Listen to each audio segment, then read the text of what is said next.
ಮಿಡಿಯುವಿ ಮಾತಿನಲ್ಲಿ ಮಾತೆಯನ್ನು ಪೂಜೆ ಮಾಡೇವು ನಮ್ಮುಸಿರು ತೀಡುವಿ ನಾಡಿನಲ್ಲಿ ಮಾಂಗಲ್ಯ ಗೀತ ಹಾಡೇವು ನಮ್ಮುಸಿರು ತೀಡುವಿ ನಾಡಿನಲ್ಲಿ ಮಾಂಗಲ್ಯ ಗೀತ ಹಾಡೇವು ಕಳೆದೇವು ಮರಳ ಕಳೆದೇವು ಇರುಳ ಪಡೆದೇವು ತಿರುಳ ಹಿರಿಳೆಲವ ಕರುಳೆಂಬ ಕೊಡಿಗೆ ಮಿಂಚನ್ನೆ ಮುಡಿಸಿ ಹಚ್ಚೇವು ಕನ್ನಡದ ದೀಪ ಹಚ್ಚೇವು ಕನ್ನಡದ ದೀಪ ಹಚ್ಚೇವು ಕನ್ನಡದ ದೀಪ ಕರುನಾಡ ದೀಪ ಸಿರಿನುಡಿಯ ದೀಪ ಒಲವೆತ್ತಿ ತೋರುವ ದೀಪ ಹಚ್ಚೇವು ಕನ್ನಡದ ದೀಪ ಹಚ್ಚೇವು ಕನ್ನಡದ ದೀಪ ಹಚ್ಚೇವು ಕನ್ನಡದ ದೀಪ ಹಚ್ಚೇವು ಕನ್ನಡದ ದೀಪ.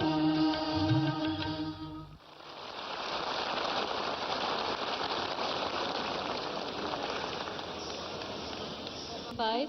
Our metaphorical journey from ignorance to knowledge. Tamasoma Jyotirgamaya. May our souls be rid of the darkness of ignorance and attain the light of knowledge.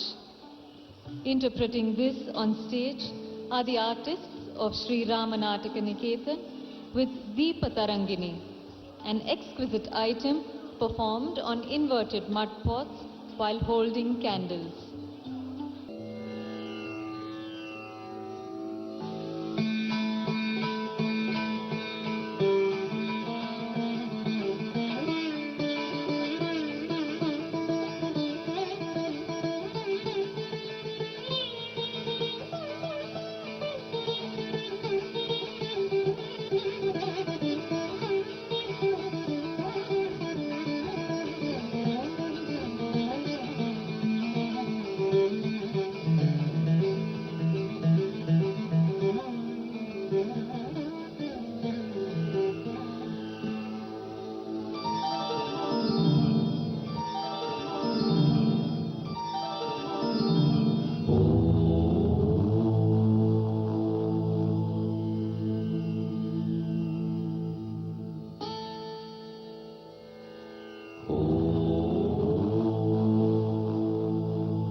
Thank you.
झल्लो रख ढिल्ली तक झल्ली तक ढिल्ली तक झल्ली तक ढिल्ली तक झल्ली तक ढिल्ली तक ढिल्ली रख झल्ली तक झल्लो रख ढिल्ली तक ढिल्ली रख झल्ली तक झल्लो रख ढिल्ली तक झल्ली थाम रख ढिल्ली तक झल्ली थाम तक ढिल्ली तक झल्ली थाम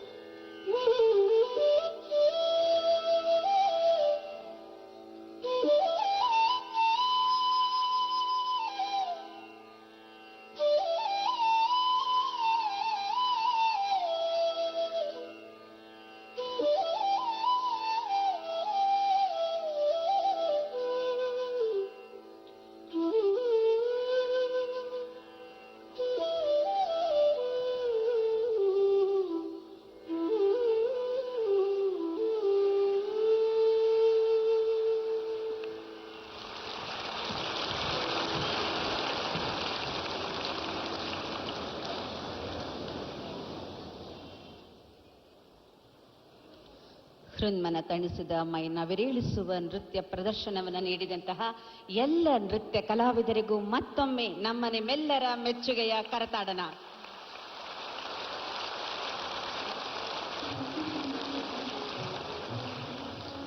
ಆತ್ಮೀಯರೇ, ದೀಪಾವಳಿಯನ್ನ ತುಂಬಾ ಅನುಭವಿಸಿ ಅದರ ವಿವಿಧ ಮಜಲುಗಳನ್ನ ತಮ್ಮ ಅನೇಕ ಕವನಗಳ ಮೂಲಕ ಕನ್ನಡಿಗರಿಗೆ ತೆರೆದಿಟ್ಟವರು ಮೈಸೂರು ಮಲ್ಲಿಗೆಯ ಕವಿ ಕೆ.ಎಸ್. ನರಸಿಂಹಸ್ವಾಮಿ ಅವರು.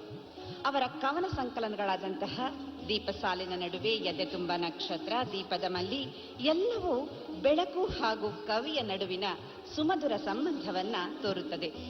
ಪ್ರಕೃತಿಯ ಕೊಡುಗೆಗಳಾದಂತಹ ಹೂವು, ಬಳ್ಳಿ, ಗ್ರಹತಾರೆಗಳು ಇವುಗಳಲ್ಲಿ ದೀಪ ಬೆಳಕುಗಳ ಒಂದು ಅವಿನಾಭಾವ ಸಂಬಂಧವನ್ನ ಕಾಣುವ ಅವರ ಒಂದು ಸುಂದರ ರಚನೆ ಹೂವು ಬಳ್ಳಿಗೆ ದೀಪ. ಇದರೊಡನೆ ನಿಮ್ಮ ಮುಂದೆ ಬರ್ತಾ ಇದ್ದಾರೆ ಇದೇ ಕನ್ನಡ ರಾಜ್ಯೋತ್ಸವದಂದು ದೂರದರ್ಶನದ ಹೆಚ್ಚುವರಿ ಮಹಾನಿರ್ದೇಶಕರಾಗಿ ಇನ್ನೂ ಹೆಚ್ಚಿನ ಗುರು ಜವಾಬ್ದಾರಿಯ ಹೊಣೆ ಹೊತ್ತಂತಹ ಡಾಕ್ಟರ್ ಮಹೇಶ್ ಜೋಶಿ ಅವರು. ಗಾಯನದಲ್ಲಿ ಶ್ರೀಮತಿ ನಾಗಚಂದ್ರಿಕಾ ಭಟ್ ಮತ್ತು ತಂಡದವರು, ದೃಶ್ಯ ಕಾವ್ಯ ಡಾಕ್ಟರ್ ಬಿ.ಕೆ.ಎಸ್. ವರ್ಮಾ ಅವರಿಂದ. Datifying the light that ignites everything in this world, from the smallest of plants to the largest of planets in the sky. The beauty of nature is to behold the light within everything. Please welcome the Additional Director General of Doordarshan Kendra, Bengaluru, Dr. Mahesh Joshi, Srimati Nagachandrika, and their accompanist for this beautiful number, Hu Ballige Deepa, along with Sri B.K.S. Verma at the canvas.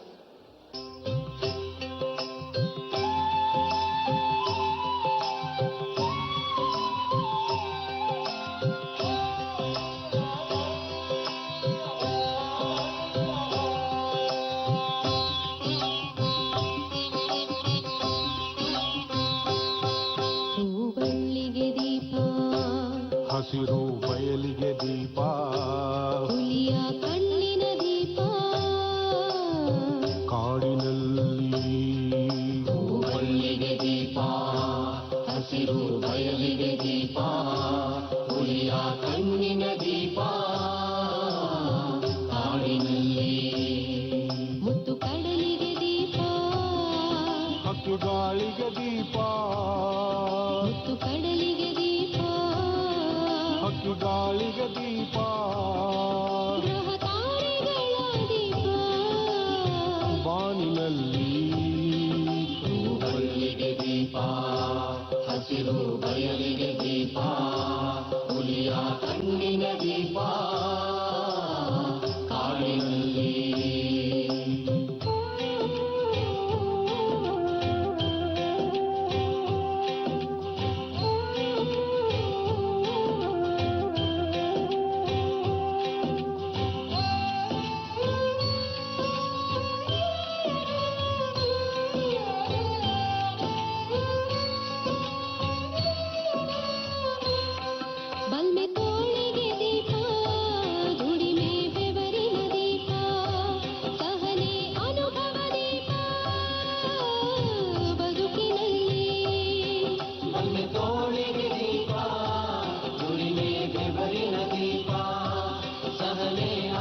ಹಣತೆಗಳಲ್ಲಿ ಬಾಣ ಬಿರುಸುಗಳಲ್ಲಿ ನಲಿವು ಮೂಡಿ ತೋರಣದ ಕೈಗಳಲ್ಲಿ ಹಸಿಲ ಹಣತೆಗಳಲ್ಲಿ ಬಾಣ ಬಿರುಸುಗಳಲ್ಲಿ ನಲಿವು ಮೂಡಿ ಕತ್ತಲೆಯ ಪುಟಗಳಲ್ಲಿ ಬೆಳಕಿನ ಅಕ್ಷರಗಳಲ್ಲಿ ಕತ್ತಲೆಯ ಪುಟಗಳಲ್ಲಿ ಬೆಳಕಿನ ಅಕ್ಷರಗಳಲ್ಲಿ ದೀಪಗಳ ಸಂದೇಶ ಥಳಥಳಿಸಲಿ ಹೂಬಳ್ಳಿಗೆ ದೀಪ ಹಸಿರು ಬಯಲಿಗೆ ದೀಪ ಹುಲಿಯ ಕಣ್ಣಿನ ದೀಪ ಕಾಡಿನಲ್ಲಿ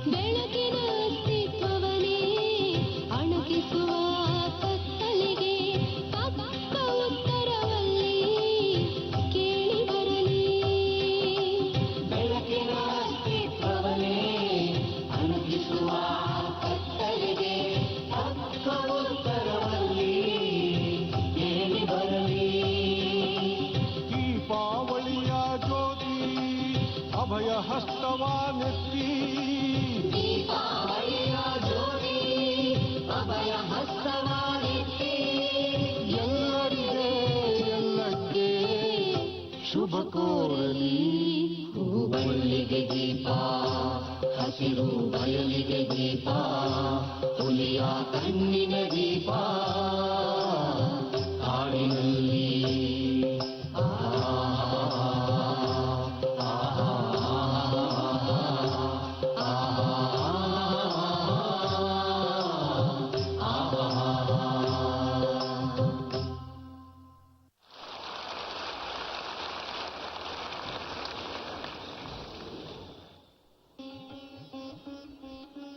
Thank you very much for bringing out the beauty in that song so wonderfully, and what a wonderful canvas that was. The glory of Karnataka was at its peak during the Vijayanagara Empire. The rulers were admirers of the arts and crafts and promoted culture to new heights. Join the artists of Nupura as we witness the most famous of the Vijayanagara kings, Sri Krishna Devaraya, viewing the Dashara cultural activities from the Mahanavami Dibbe at Hampi. The Kolata frieze on the Mahanavami Dibbe comes alive in this dance by Nupura.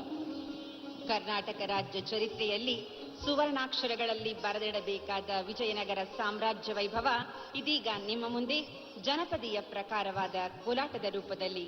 Mahanavami ದಿಬ್ಬದ ಮೇಲೆ ದಸರಾದ ಸಾಂಸ್ಕೃತಿಕ ಕಾರ್ಯಕ್ರಮವನ್ನು ವೀಕ್ಷಿಸುವ ಕೃಷ್ಣದೇವರಾಯನ ರಾಜವೈಭವವನ್ನ ನೂಪುರ ತಂಡ ಕೋಲಾಟದ ಮೂಲಕ ಪ್ರಸ್ತುತಪಡಿಸ್ತಾ ಇದೆ.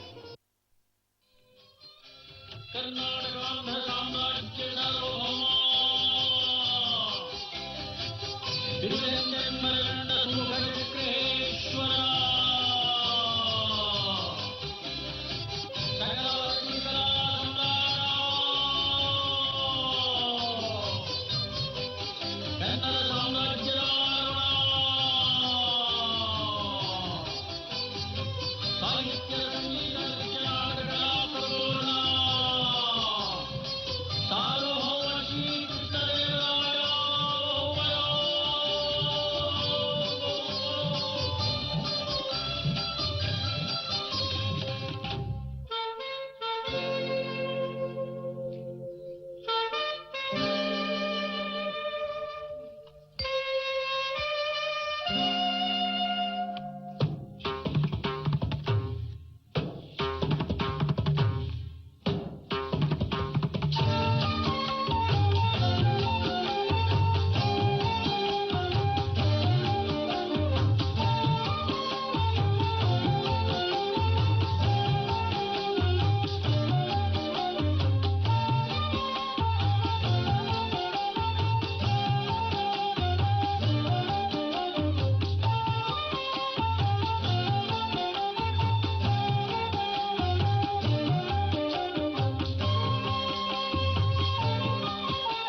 Jubilee celebrations of the Bharatiya Vidya Bhavan and the 125th birth anniversary of Kulapati Dr. K.M. Munshi, and keeping at heart the spirit of the Kannada Rajyotsava and Diwali celebrations, may I call upon His Excellency Dr. Hansraj Bharadwaj to say a few words.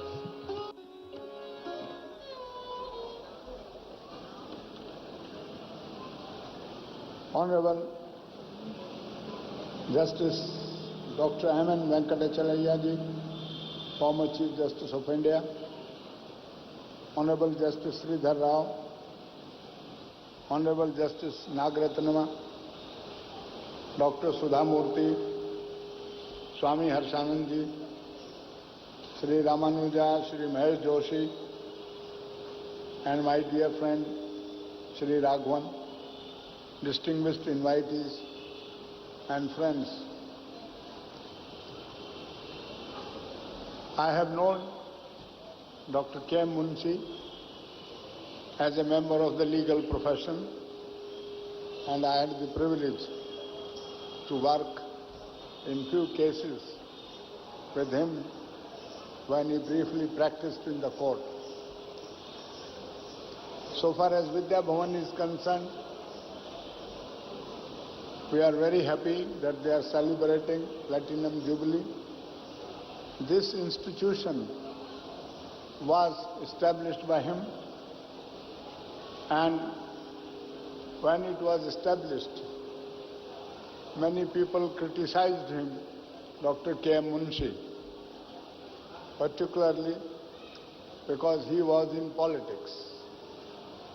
But he was undeterred, and as far as I know him, he was a follower of Dayanand Saraswati, and he was quite unorthodox in rituals, and he defied that opinion that he should not work in this direction. Let me tell you my own understanding of the Bharatiya Vidya Bhavan. It is meant to revive whatever is ancient in India and which needs to be preserved in India. The cultural heritage of India is so vast and so diverse that there have to be some institution to preserve it and protect it. And the very synergy of our culture represents unity in diversity, which is really what the nature represents. We see so much of diversity in flora, fauna, and humanity all over the world that it is only the Indian culture which reconciles all this into our culture. We can absorb anything that comes to us because India is an open-minded society, and whatever principles which have been enunciated in our past were said by Saint Gurudev Rabindranath Tagore when he was asked in Europe what India stands for. And then he replied in 2 lines, if you want to understand my country, you have to go into her past. When her soul traveled, transcended all boundaries, and she realized her soul. So these few lines offer guidance to all of us. If you really want to realize your soul, many people will laugh, what is realization of soul? But if you read Upanishadic thought which was given to the world at large by Swami Vivekananda himself, that is what is, I think, meant to be taught in Vidya Bhavan, reconciling the old with the new. And these institutions established all over country, they represent the synthesis of cultures, and yet we want to keep our foundation very strong. If you just see the 3-4 lines in the Taittiriya Upanishad, my people these days are forgetting these principles. It says, Matri Deva Bhav, Pitri Deva Bhav, Acharya Deva Bhav, Atiti Deva Bhav. These are 4 commandments, I think, which are given to students. What do they mean? And what do they need to be followed? How do people need to follow them? If you worship Lord Ganesha, then you worship your mother, because he is famous as the Lord Ganesha, because he worshipped his mother. And mother is the God who gives you birth. So rightly Indian culture says, Matri Deva Bhav, Pitri Deva Bhav, then Acharya Deva Bhav. Acharya is the person, is an institution which makes you a man, which teaches you the dharma of life, and that is why we give very high place to the teacher. And then Atiti Deva Bhav. Whatever these things are there in our culture, we have to preserve it. Our dance, our music, they are all meant as a part of bhakti, as our respect and our surrender before God. So all these things which we have in India, they need to be preserved. But we all appreciate that we have been governed by the Royal Charter for several decades and a century. No doubt that was the own period the British gave us, but yet there is no harm in blending two, the East and West. So Gurudev Rabindranath Tagore, Swami Vivekanand, Ram Mohan Roy, and so many philosophers from India have found the way to preserve it. I rate Dr. K.M. Munshi also as one of the great philosophers we have produced, and what Vidya Bhavan today is doing in the country is the real direction to improve upon our system, how we succeed, because now the values of our ancient cultures are not seen too much in play. So I always go to Vidya Bhavan wherever it is located and learn something. I had the privilege of accompanying Justice M.N. Venkatacharya. I always call him a judge turned sannyasi. And that is why I always say the judge, the duty of the judge is to do justice. And you read all scriptures. Doing justice is also a divine work. Principle of equality, principle of justice, they are all divine qualities according to our dharma, because in ancient India, justice was administered according to dharma. And the king had to take an oath that if you do any injustice to any people, I should be deprived of my progeny. That was the quality of justice which was rendered in India, and you have few people, Justice Venkataramaya, Justice Venkatacharya from Karnataka, they will always be remembered. There are other judges also. So he is present here. Actually, I wanted him to give a message because he has kept aloof and he is the saint judge, which I respect him. So I thank you once again. I am criticized now in the newspaper that this governor is holding so many functions in Raj Bhavan and so many convocations and this and that.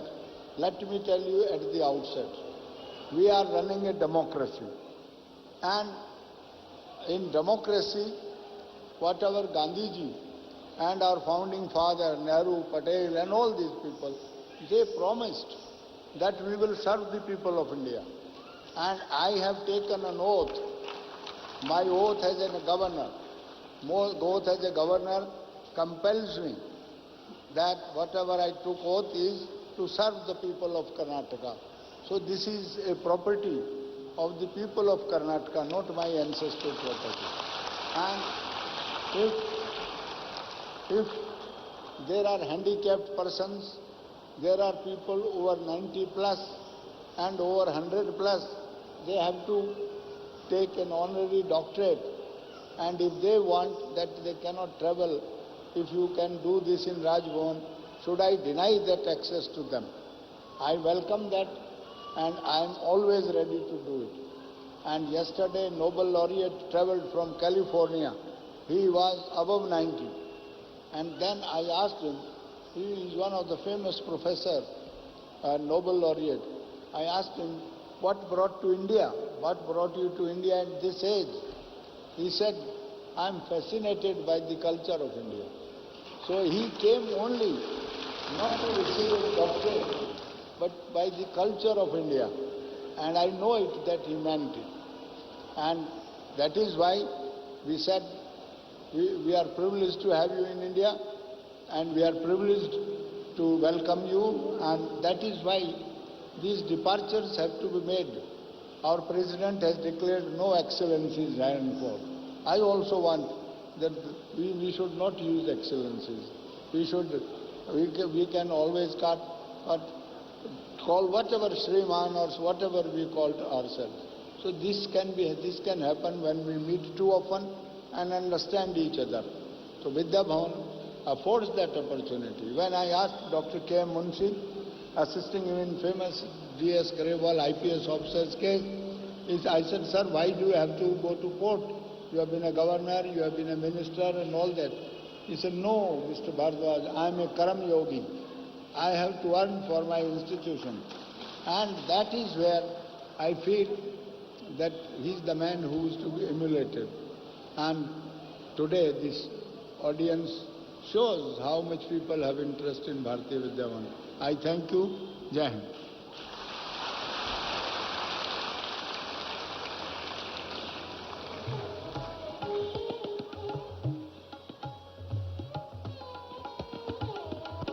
ಶುಭ ಸಂದೇಶವನ್ನು ನೀಡಿದಂತಹ ಕರ್ನಾಟಕ ರಾಜ್ಯದ ಘನತೆವೆತ್ತ ರಾಜ್ಯಪಾಲರಾದಂತಹ doctor Hansraj Bhardwaj ಅವರಿಗೆ ಧನ್ಯವಾದಗಳು.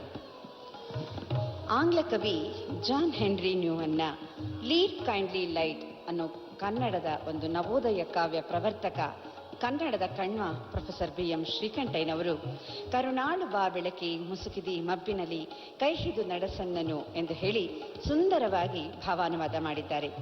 ಸುತ್ತಲೂ ಅಜ್ಞಾನದ ಅಂಧಕಾರ ಮುಸುಕಿರುವಾಗ, ತಲುಪಬೇಕಾದ ಗಮ್ಯವಿನ್ನೂ ದೂರವಿರುವಾಗ ಕೈ ಹಿಡಿದು ನಡೆಸುವ ಶಕ್ತಿಯಾಗಿ ಆ ಬೆಳಕನ್ನ ಬಾ ಎಂದು ಪ್ರಾರ್ಥಿಸುವ ಈ ಗೀತೆಯ ನೃತ್ಯ ಪ್ರಸ್ತುತಿ ಇದೀಗ ಗುರು ಶ್ರೀಮತಿ ರುಕ್ಮಿಣಿ ದೇವಿ ಅರುಣೇಲ್ರವರ ಶಿಷ್ಯರಾದ ಕರ್ನಾಟಕ ಕಲಾಶ್ರೀ ಪ್ರೊಫೆಸರ್ ಎಂ.ಆರ್. ಕೃಷ್ಣಮೂರ್ತಿ ಅವರ ಕಲಾಕ್ಷಿತಿ ತಂಡದ ಕಲಾವಿದರಿಂದ. The night is dark and I am far from home. Lead thou me on, wrote John Henry Newman. It was his fervent prayer to the Almighty to be delivered from worldly miseries. Karunalu Ba Belake is a translation of his popular hymn, Lead Kindly Light. Please welcome the artists of Kalakshiti presenting this wonderful ode to the Almighty.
ಕನಿಕರಿಸಿ